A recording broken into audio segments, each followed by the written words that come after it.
হয়তো, তবে সেই হৃদয়ে কনক্রিট জমেছে, প্রতিশোধার হিংস্রতার কনক্রিট। থমকায় রুড মানব, থমকায় তার মুখ অভিব্যক্তি। বাদামি চোখ দুটোই তার মুহূর্তেই ছেয়ে গেল একরাশ গভীরতা।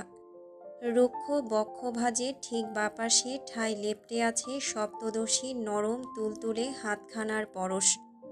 বুকের খাঁচায় লুকায়িত অঙ্গটা যেন দ্রিম দ্রিম শব্দ তুলতে ব্যস্ত। অস্থিরতায় কাবু হয়েছে মন। যুবক কেমন আলগোছে হাত উঁচিয়ে স্পর্শ করল মাহির নরম মাখনের ন্যায় কপলখানা। সপ্তদশী নিষ্পলক, বোধবুদ্ধি হারিয়ে বেহায়ার মতন তাকিয়ে আছে মানবের গাঢ় বাদামি চোখ দুটোর পানে। মুগ্ধ খানিক সময় নিল। রুক্ষ আঙুলগুলো আলতো করে বুলিয়ে দিল মেয়েটার মসৃণ গালে। তীক্ষ্ণ দৃষ্টি রেখে ডুব দিল মানবীর মায়াবী চোখ দুটোর গহীনে। আজ যেন চোখ দিয়েই একে অপরের মনোভাব ব্যক্ত করবে এই যুগল। সময় কতটুকু পেরুলো কে জানে। যুবক আচমকাই ঠোঁটের কোণে এক টুকরো আহত হাসি ঝুলিয়ে শুধালো, যার চোখেতে জমাট বেঁধেছে ঘৃণার অবদ্ধ বিবমিশা, সে থোড়াই বুঝবে কংক্রিটের আস্তরণে বন্দি থাকা অন্তরের তৃষ্ণা। সহসাই দৃষ্টি নড়বড় হলো মাহির। সে আজ বড় বুদ্ধিমতী। বিচক্ষণে বুদ্ধির ভাব নিয়ে আচানক মুখাবয়ে ফোটালো একরাশ গাম্ভীর্যের ছাপ। মানবের মুখ পানে একদৃষ্টে তাকিয়ে থেকে ভারী আহত কণ্ঠে আওড়ালো, আপনার নারী বিদ্বেষী মন নীরব দহনে পড়ে সর্বক্ষণ। নিজের ধ্বংসের দ্বারপ্রান্তে দাঁড়িয়েও আমায় ডোবানোর সে কি আয়োজন। আমি বিষণ্ণ, এগোনোর পথ হারিয়েছি বহু আগে। দ্বিতীয়বার নিজেকে ভুলে বিষ্টের মায়ায় জড়ানো তাকিয়ার আমার সাজে। তখনই দৃষ্টিতে অবোধের ছাপ স্পষ্ট হলো মুগ্ধর। অজানা উপলব্ধিতে কেঁপে উঠল পাহাড় সম দেহটা। সে তৎক্ষণাৎ উদ্বিগ্ন হল। সহসা নিজের রুক্ষ আঙুলগুলো মেয়েটার চুলের ভাঁজে ঢুকিয়ে আচমকাই খামচে ধরল চুলের গোছা। এহেন অতর্কিত আক্রমণে সামান্য কোঁকিয়ে ওঠে মাহি। চোখ দুটো কুঁচকে নিয়ে কামড়ে ধরে নিজের নিম্নাংশের অধর। তা দেখে যুবকের অস্থিরতা বাড়ল বোধহয়। পার হলো ধৈর্যের সীমানা। সে কেমন হুট করে এক অদ্ভুত হিংসাত্মক তৎপরতায় নিজের রুক্ষ দুই আঙ্গুল দিয়ে আঁকড়ে ধরে মেয়েটার কাপত্রয়ী নরম অধর যুগল। তখনই চোখ খুলল মাহি। বিস্ফোরিত দৃষ্টিযুগল সম্মুখে নিবদ্ধ হতেই আটকে উঠল খানিক। রুডমানব কেমন কপাল গুটিয়ে তাকিয়ে আছে তার অধর পানে। চোয়ালের পেশি করেছে টান টান। ভরকানো বেচারি জিভ ঠেলে কিছু আওড়াতেই যাবে, অমনি সম্মুখ থেকে ভেসে এলো যুবকের হিংস্র গর্জন, খবরদার, এই কাজ আর দ্বিতীয়বার করবি না বান্দির মেয়ে। বোকার ন্যায় কেবল চেয়ে রইল মাহি। শুকনো ঢোক গিলল পরপর। ঠোঁট দুটো তার এখনও আটকে আছে মুগ্ধ রুক্ষ দুই আঙ্গুলে। সুশ্রী গৌরবর্ণা মুখাবয়ে অবদের ছাপ ফুটতেই শোনা গেল যুবকের গম্ভীর সন্দিষ্ট কণ্ঠ, তখন যেন কি বললি তুই। ধীরে ধীরে নত দৃষ্টিযুগল আলতো করে উঁচিয়ে তোলে মাহি। সুদর্শনের মুখ পানে এক পলক তাকিয়ে পরক্ষণেই তার গা থেকে উঠে পড়ার উদ্যোগে মত্ত হলো মানবী। তবে মুগ্ধ কি আর অত সহজে তা হতে দেয়। মেয়েটা বুকের উপর থেকে খানিক নড়ে চড়ে উঠতেই বেপরোয়া যুবক কেমন এক হাতে আলগোছে খামচে ধরল মাহির পাতলা বাঁকানো কোমর। অতপর এক হ্যাচকা টানে সপ্তদশীকে ফের মিশিয়ে নিল নিজের রুক্ষ বক্ষ বিভাজিকার সনে। এহেন উদ্ভট কর্মে হতবম্ব মাহি। মুখে কপট ঝাঁঝালো প্রতিচ্ছবি ফুটিয়ে তুলে গমগমে গলায় আওড়ালো, কি হচ্ছেটা কি, ছাড়ুন আমায়। শুনল না বেয়াদব নামখ্যাত সুদর্শন। উল্টো ভ্রুক্ষেপহীন কায়দায় জোর বাড়ালো হাতের। পারছে না মেয়েটাকে নিজের সঙ্গে এক প্রকার দুমড়ে মুচড়ে ফেলতে। মাহি বড্ড মোচড়াচ্ছে এই পর্যায়ে। নিজেকে ছাড়ানোর বৃথা প্রয়াসে বেশ কিয়ৎক্ষণ মত্ত থেকে পরিশেষে হার মানল বোকা মানবী। যুবকের মুখ পানে গরম চোখে তাকিয়ে অতিষ্ঠ গলায় বলে ওঠে, কি সমস্যা আপনার? এভাবে ধরে রেখেছেন কেন নির্লজ্জ বেহায়া লোক? এই, আপনার মধ্যে কি একটু লজ্জা নেই? রুড মানব তখনই দাঁত বসালো পিয়ার্সিং করা ঠোঁটের কোণে। চোখ দুটোর দৃষ্টিখানি ক্ষীণ করে মুখভঙ্গিতে ফোটালো একরাশ দুষ্টুমির ছাপ। কণ্ঠে কপট আচ্ছন্ন ভাব ঢেলে শুধালো, নির্লজ্জদের লজ্জা থাকে না বেব? আমার মতো নির্লজ্জতায় পিএইচডি করা মানুষের তো আরও আগে থাকে না। এবার ভালোই ভালোই বলে দে, তখন কি বলছিলি তুই? দ্বিতীয়বার মানে? তুই কি এর আগেও আমার বিষাক্ত মায়ায় জড়িয়েছিলি? সহসাই ঢোক গিলল মাহি। চোর ধরা পড়ে যাবার ন্যায় মুখটা করল কাচুমাচু। দৃষ্টি লুকালো এদিক ওদিক। তা যেন বেশ লক্ষ্য করল মুগ্ধ। মেয়েটার কোমর বরাবর খামচে ধরে তাকে আবারও মিশিয়ে নিল নিজের সঙ্গে। পরপরই সপ্তদশীকে ফের সন্দিহান গলায় জিজ্ঞেস করে ওঠে, কি হলো, কথা বল। মৌন মাহি। যুবকের প্রতিটা অনুমতিবিহীন স্পর্শ যেন এক একটা কাঁটার ন্যায় ফুটছে গায়ে। তার দাঁত কপাটি একে অপরের সঙ্গে রুষ্ট চাপায় পিষ্ট হচ্ছে বেশ, তুলছে কিরমির শব্দ। মুখাব্যয় থেকে এক ঝটকায় সরে গেল এতক্ষণে সকল মুগ্ধতার মোহজাল। সেথা এবার ভর করেছে সেই চিরচেনা বিরক্তির ঝাঁজ। মেয়েটা কেমন সাপের ন্যায় মোচড়াতে মোচড়াতে কটমট করে বলে ওঠে, ছাড়ুন আমায়, আমি রুমে যাব। কথাটা মাছি উড়াবার ন্যায় হাওয়ায় উড়িয়ে দিল মুগ্ধ। বুঝে গেল সপ্তদশী এত সহজে স্বীকার করবে না কিছুই। তাই তো বিচক্ষণী পুরুষ পথ ধরলেন উল্টো। দুষ্টুমির ছলে আলগোছে ঘাড় কাত করে চাইল মেয়েটার ফোলা ফোলা অধর যুগলের পানে। সেথায় ছাপ বসেছে কালশিটে। কোথাও কোথাও ফেটে চৌচির অবস্থা, কোথাও আবার জমাট বেঁধেছে রক্ত। ছেলেটা কেমন ঠোঁট পিষে হাসল নীরবে। পরপরই এক ঝটকায় সপ্তদশীকে বিছানায় ছুঁড়ে ফেলে নিজে উঠে আসে তার উপর। মাহি হতবম্ব। নিঃশ্বাস ফেলবার পূর্বেই ঘটে গেল সম্পূর্ণ ঘটনা। তার সুষ্টি মুখের বড্ড কাছে যুবকের সুদর্শন মুখখানা। চোখে মুখে আশ্রে পড়ছে মানবের উষ্ণ নিঃশ্বাস। আবেশে ইতিমধ্যেই চোখ দুটো বুজে এসেছে মাহির। বুকটা করছে ধড়ফড়। এদিকে মুগ্ধ কেমন বাঁকা চোখে তাকিয়ে থেকে ধীরে ধীরে মুখ নামিয়ে আনছে আরও কাছে। মাহি স্পষ্ট টের পাচ্ছে তা।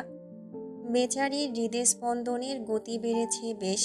সর্বাঙ্গ কাঁপছে মৃগী রোগীদের ন্যায়। তার টের পাওয়া মাত্রই বাঁকা হাসল রুড মানব।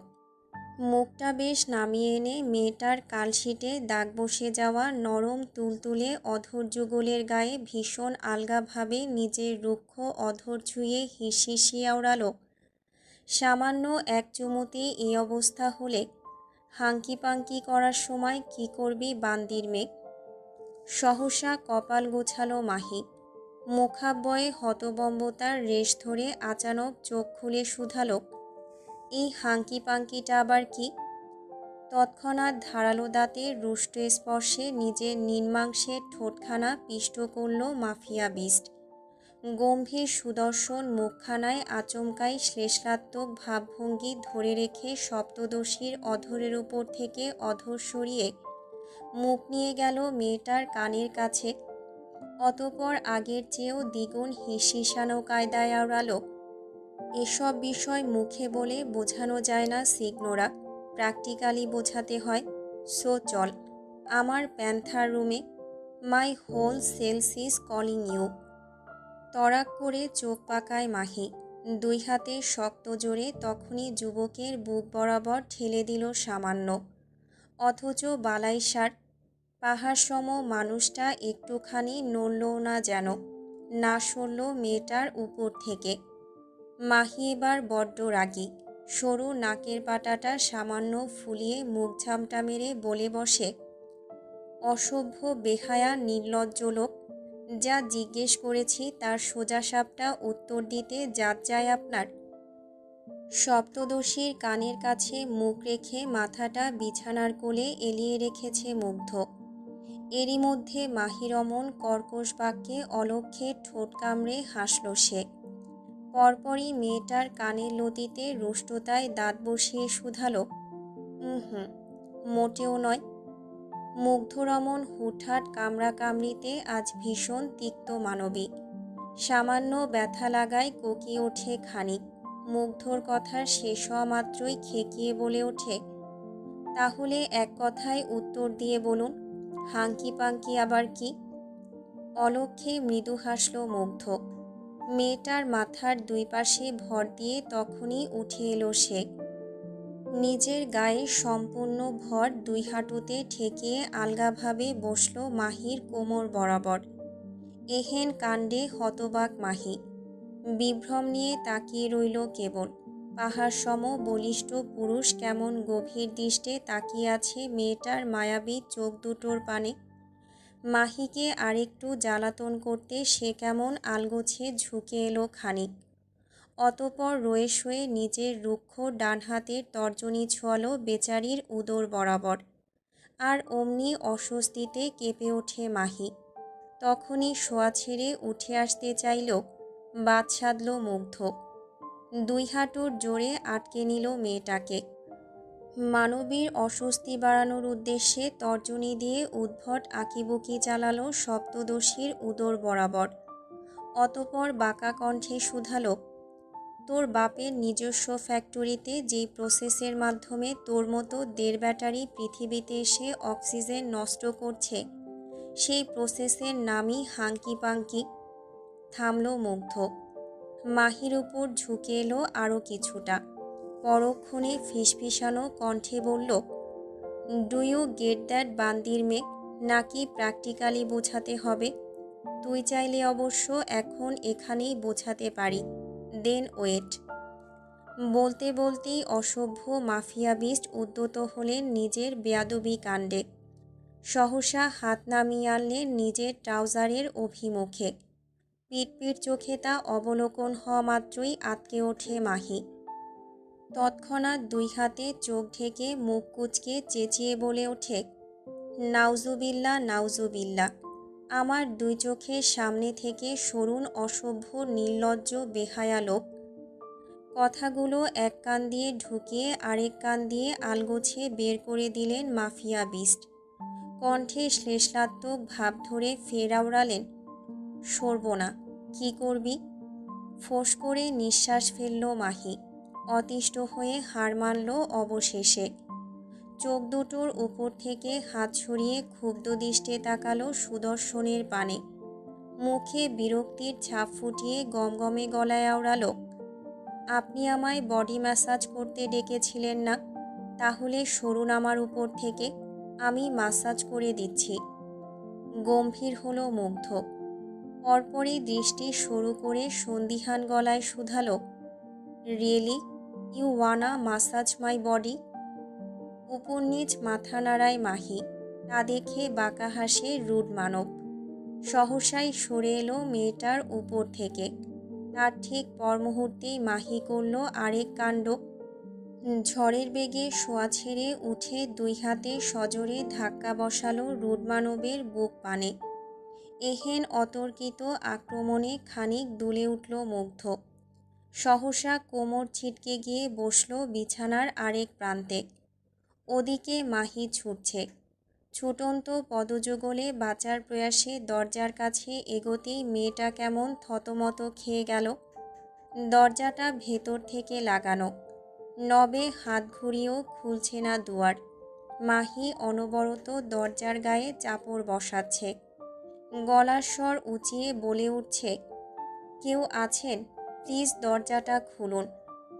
বাঘের খাঁচায় বন্দি থেকে মানুষের কাছে সাহায্য চাইলে থোড়াই হবে। যেখানে স্বয়ং রুশদি কিং দরজা আটকিয়েছে, সেখানে অন্য কেউ দুয়ার কি করে খুলবে? বোকা মানবী তাও চেঁচিয়ে যাচ্ছে অনবরত। চেঁচাতে চেঁচাতে একটা সময় কেসে ওঠে সপ্তদশী। কাশতে কাশতে চেপে ধরে কণ্ঠা। ঠিক তখনই বিছানা থেকে ভেসে আসে রুড মানবের গম্ভীর অথচ হিংস্র শান্ত কণ্ঠ। হ্যাভ ইউ ডান বান্দির মেয়ে? ছলো ছলো চোখে ঘাড় বাঁকিয়ে তাকায় মাহি। দেখতে পায় দ্য গ্রেট রুশদি কিং কেমন দুই হাত দুই দিকে ছড়িয়ে বিছানার হেডবোর্ডের সনে পিঠ ঠেকিয়ে বসে আছে রাজার ন্যায়। মাহি তাকাতেই মহাশয় বাঁ হাতের তর্জনী উঁচিয়ে ইশারায় কাছে ডাকল মেয়েটাকে। মাহি নারাজ যেতে। ভয়ে তটস্থ হয়েছে তার সর্বাঙ্গ। ভয়ে ভয়ে আরেকবার ঘাড় বাঁকিয়ে তাকাতেই চোখ পাকিয়ে ওঠে মুগ্ধ। তাকে দেখে আঁতকে ওঠে মাহি। তখনই সুরসুর করে অগ্রসর হয় সম্মুখে। কাঁপা কাঁপা পা দুটো তার বিছানার কাছে এসে দাঁড়াতেই মুগ্ধ ফের কটমট কণ্ঠে আওড়ালো, কাছে আয়। ভয়ে শুকনো ঢোক গিলল মাহি। আবারও বাড়ালো 2 কদম। যুবকের কাছ থেকে এই পর্যায়ে তার দূরত্ব মাত্র 2 হাতের। তাও যেন সহ্য হলো না মুগ্ধর। বেপরোয়া যুবক তখনই নিজের শক্তপোক্ত হাতখানা বাড়িয়ে দিল আলগোছে। আঁকড়ে ধরল মাহির পাতলা বাঁকানো কোমর। এক হ্যাঁচকা টানে সপ্তদশীকে তুলোর ন্যায় উঠিয়ে বসালো নিজের বাড়িয়ে রাখা উরুর উপর। অভ্যন্তরে হকচকায় মাহি। ঘাটটা নুয়ে রেখে হাত কসলাতে থাকে অনবরত। এদিকে মাফিয়া বিস্ট কেমন ক্ষুব্ধ দৃষ্টে তাকিয়ে আছে মেয়েটার পানে। মাহির কোমর বরাবর চেপে রাখা হাতের বাঁধনটুকু আরও খানিকটা দৃঢ় করে বাহাতে বালিশের নিচে হাতড়ে একখানা অয়েনমেন্ট বের করে আনলো আলগোছে। নতমুখী সপ্তদশী দেখল না সেসব। যুবকের শক্তপোক্ত প্রশস্ত উরুতে বসে কাঁপছে সে। মুগ্ধ সেসবে পাত্তা দিল না তেমন। সে কেমন শক্ত মুখে নিজের বাহাতে রুক্ষ তর্জনীর ডগায় খানিকটা অয়েনমেন্ট নিল। অতপর তর্জনীটা মাহির ওষ্ঠপানে বাড়াতেই অজানা ভয়ে চোখ খিচে নেয় মাহি। বেচারি বোধহয় ভেবেছে তাকে ফের মারবে। এদিকে সপ্তদশীর অমন কাণ্ডে কিয়ৎক্ষণ থম মেরে বসে রইল মুগ্ধ। মেয়েটা এত ভয় পাচ্ছে কেন তাকে? সে কি শুধুই মারে? নিজ মনের কোণে উত্থাপিত প্রশ্নের সঠিক উত্তর পায়নি মুগ্ধ। বুক ফুলিয়ে ফোঁস করে নিঃশ্বাস ফেলে যুবক তর্জনী এগোলো মেয়েটার নরম তুলতুলে অধর যুগলের পানে। নিজের চিরায়ত স্বভাবের বিপরীত কাণ্ড ঘটাচ্ছে রুড মানব। বড় আলতো করে মেয়েটার অধরে ছোঁয়াচ্ছে অয়েনমেন্ট। ওদিকে হুট করে ঠোঁটের কোণে শীতলতা অনুভব হতেই চোখ দুটো মুহূর্ত ব্যয়ে খুলে নিল মাহি।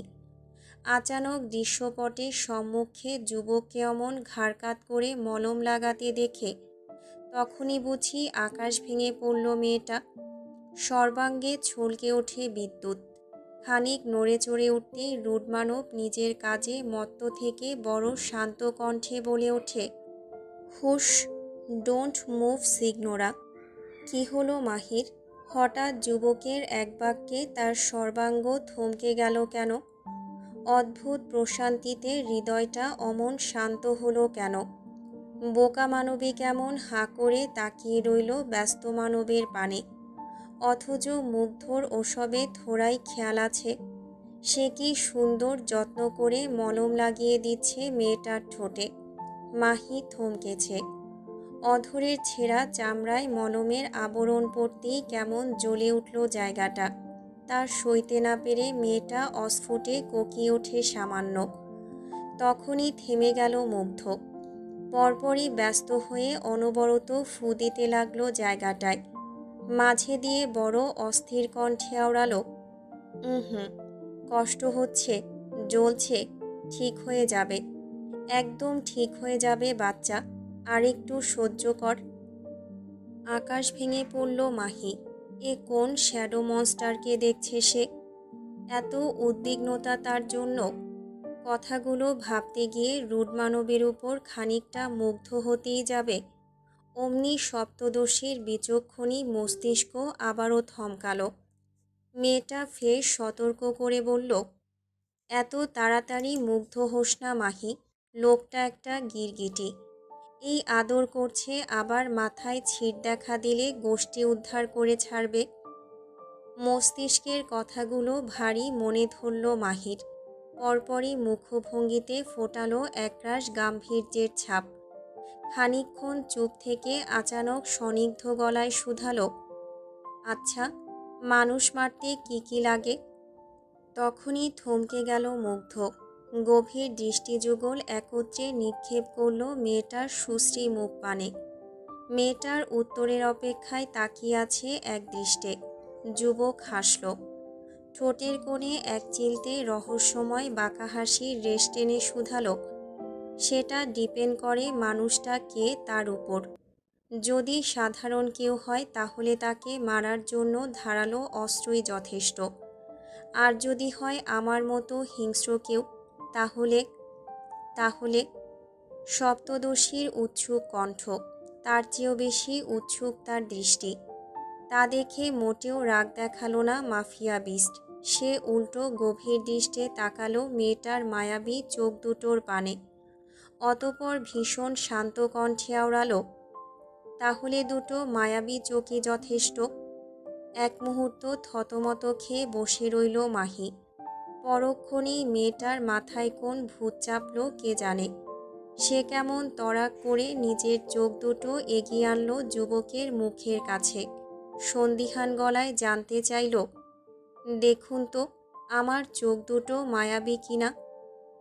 হতবাক মুগ্ধ মুহূর্তখানেক হাঁ করে তাকিয়ে রইল বোকা মেয়েটার পানে। এক মুহূর্ত তার কি একটু হাসা উচিত? বেশি না, একটুখানি। যুবক নিজেকে আর ধরে রাখতে পারল না যেন।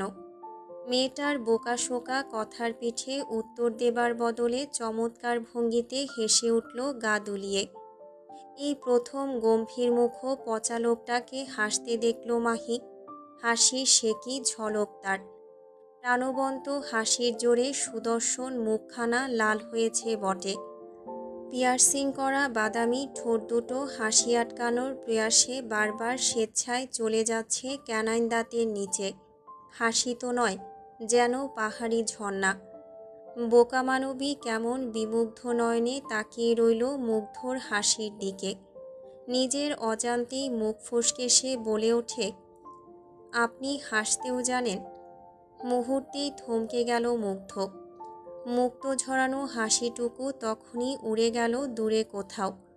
পরপরই মুখাবয়ে নামল সেই চিরচেনা গাম্ভীর্যের ছাপ। যুবকখানি গলা খাকারি দিয়ে উঠল। সেই শব্দে ঘোর ভাঙল মাহির। মেয়েটা ত্রস্ত চোখ নামালো নিচে।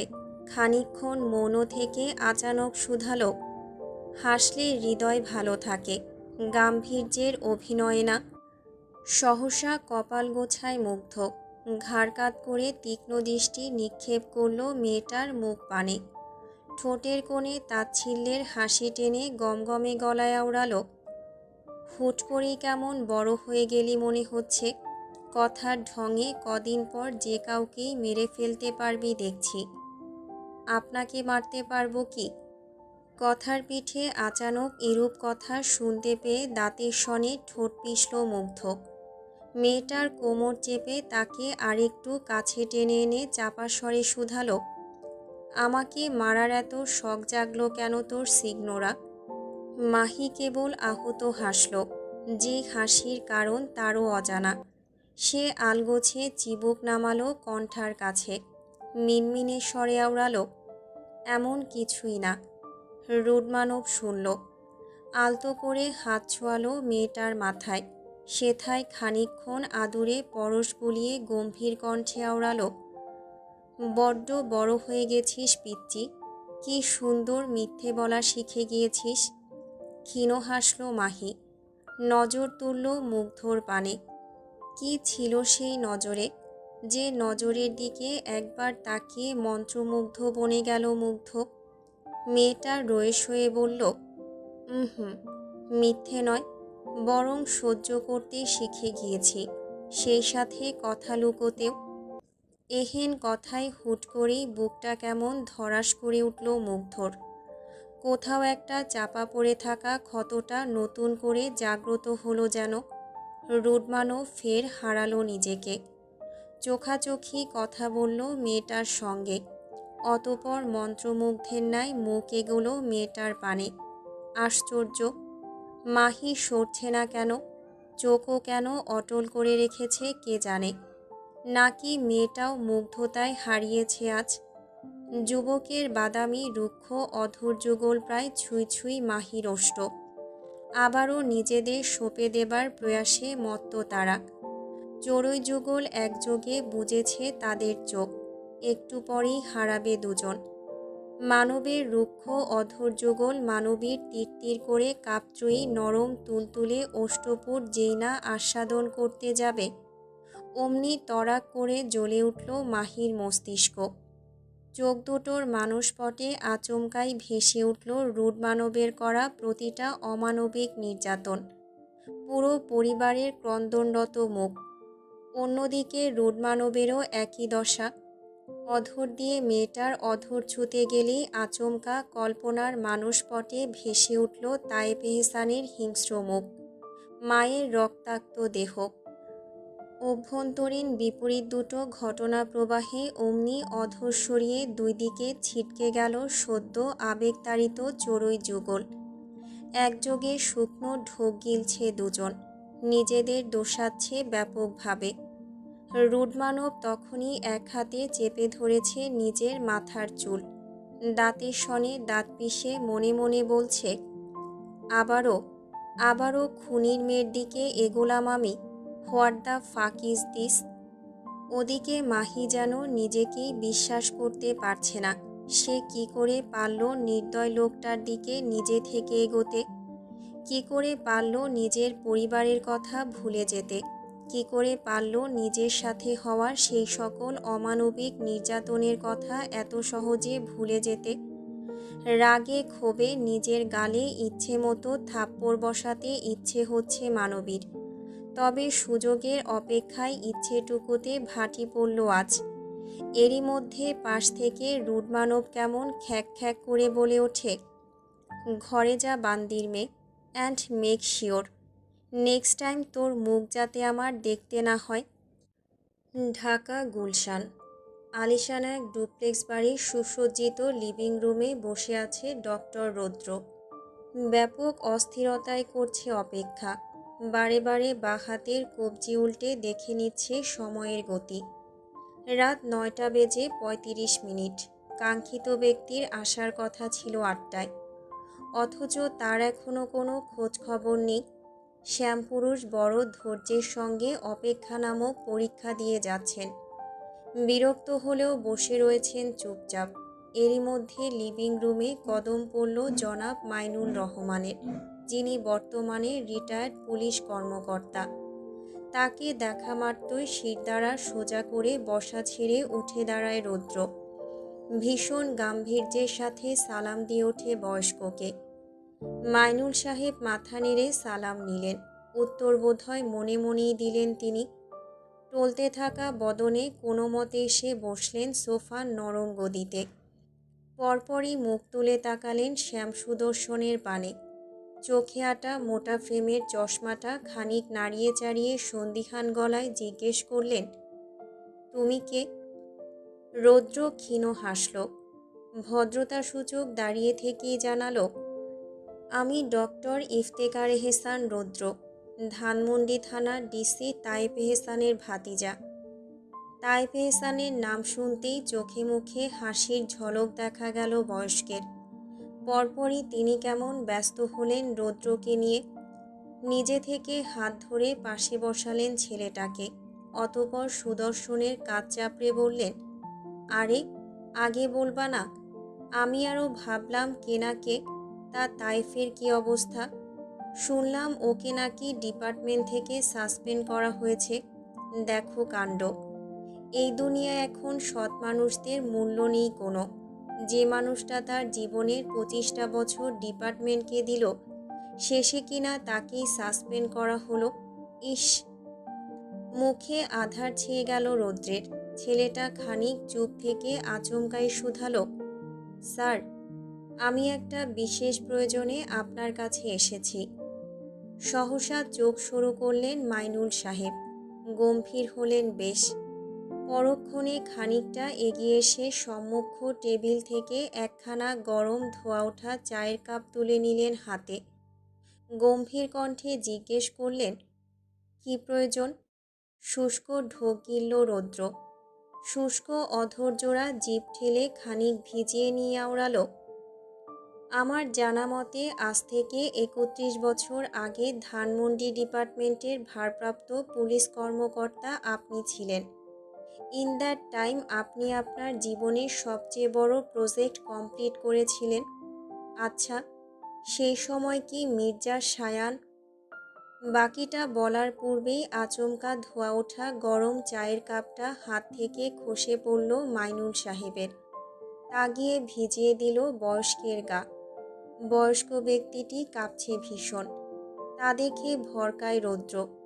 তড়িঘড়ি করে এগিয়ে এসে চেপে ধরল মাইনুল সাহেবের হাত। পালস রেট চেক করতে করতে শুধালো, স্যার, স্যার কি হয়েছে আপনার? আপনি ঠিক আছেন? মাইনুল সাহেব জবাব দিতে পারছেন না। লোকটার হাত পা কি সাংঘাতিকভাবে কাঁপছে দেখো। চোখ দুটো যেন এক্ষুনি উল্টে যাবে তার। রৌদ্র হকচকায়। উদ্বিগ্ন হয়ে ডাক দিয়ে বসে বাড়ির লোকজনদের। এরই মধ্যে আচমকা রৌদ্রের কলার চেপে ধরে মাইনুল সাহেব। ঘটনা প্রবাহে শ্যামপুরুষ ভরকানোর পূর্বেই মাইনুল সাহেব কেমন ভয়ার্ত দৃষ্টে সতর্ক কণ্ঠে বলে ওঠে, ওর নাম মুখে নিও না ছেলে, ওকে নিয়ে ঘাটাঘাটি করো না। ওই নামের রহস্য যে বা যারাই উদ্ঘাটন করতে গিয়েছে তারা কোনো দিন ফিরে আসেনি। তুমি তুমি যাও এখান থেকে। হতবম্ব রৌদ্র। নিজেকে কোনো মতে সামলে নিয়ে অসুস্থ হয়ে পড়া বৃদ্ধের দুই হাত চেপে ধরে এক প্রকার অনুনয়ের সুরে বলে ওঠে, স্যার প্লিজ, দয়া করে আজ আমায় শূন্য হাতে ফেরাবেন না। আমার চাচ্চু লাইফ সাপোর্টে আছে। পুরো পরিবারের ভবিষ্যৎ এক অনিশ্চয়তার মধ্যে ডুবে আছে। এই নাম, এই নামের ব্যক্তিকে যে করেই হোক আমার খুঁজে বের করতেই হবে। প্লিজ স্যার, অন্তত আমার চাচ্চুর জন্য হলেও আমাকে একটু সহায়তা করুন। নিঃসন্তান মাইনুল সাহেবের বুকটা হু হু করে উঠল যুবকের অমন অনুনয় দেখে। নিজের অনিশ্চিত পরিণতির কথা মাথায় রেখেও তিনি অবশেষে রাজি হলেন যুবককে সহায়তা করতে। সেই উদ্দেশ্যে লোকটা গলা উঁচিয়ে ডাক পারলেন নিজের বিশ্বস্ত কর্মচারীকে। মাত্র ২ ডাকেই চলে এলেন কর্মচারী। এগিয়ে এসে মাইনুল সাহেবের পেছনে দাঁড়াতেই মাইনুল সাহেব ২ আঙ্গুলের ইশারায় কি যেন একটা বললেন তাকে।